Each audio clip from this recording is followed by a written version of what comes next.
Asura's Wrath, a beat-em-up game co-created by Capcom and CyberConnect 2 that features all manner of details based mainly on South Asian religion and ideology. Piecing together its cast, however, leads to an interesting gamut of sources, and a prime example of this is Asura's battle-loving mentor, Augus. I'm the Kitsune Hawk, and today we're going to break apart the surprisingly detailed and intriguing inspiration behind Deus's old rival, Augus. So get out your pencils, trivia enthusiasts, because this is character development.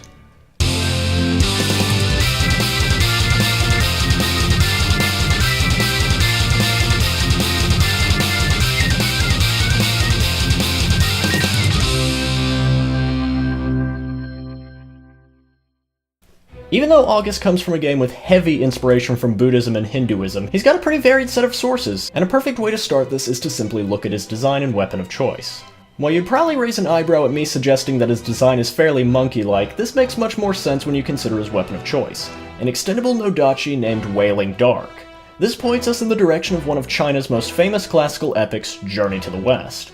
One of the key characters of the tale, that being the Monkey King Sun Wukong, used a magical staff called the Ruyi Jingu Bang, capable of growing or shrinking at its user's will. Wailing Dark is capable of altering its size, but according to developers Kazuhiro Tsuchiya and Seiji Shimoda, it only extends as far as 380,000 kilometers. This makes sense given that Augus extends his sword to full length during his duel against Asura on the moon. The distance between the Earth and the moon is about 384,400 kilometers, and during the duel between Asura and Augus, we can see that Augus doesn't directly extend the sword into the Earth, instead needing an extra bit of height to let gravity send Asura into the Earth's surface. Speaking of Asura and Augus's duel on the moon, the music that plays during the battle is Antonin Dvorak's Symphony No. 9 in E minor from the New World 4th Movement Allegro con Fuoco.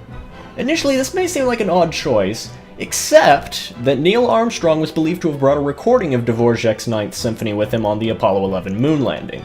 Returning to the South Asian inspiration that's ever so common in Asura's Wrath, Augus likely draws inspiration from Kartikeya, the Hindu god of war and battle.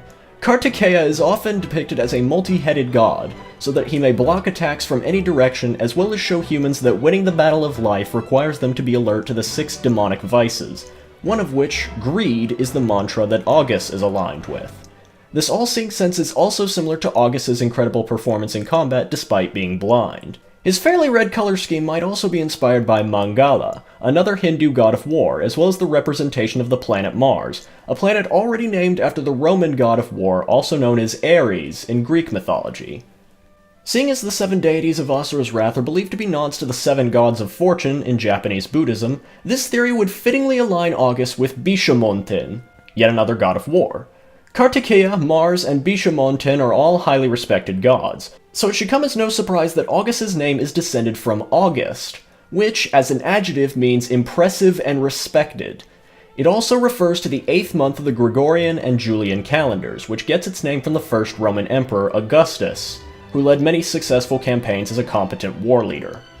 Some fans believe that Augus's personality and code of fighting are inspired by Kinpachi Zadachi from the anime Bleach, and Akuma from the Street Fighter series respectively. While the connection of the former is a bit questionable, the latter might have some truth to it, seeing as Akuma appears in a DLC episode for Asura's Wrath.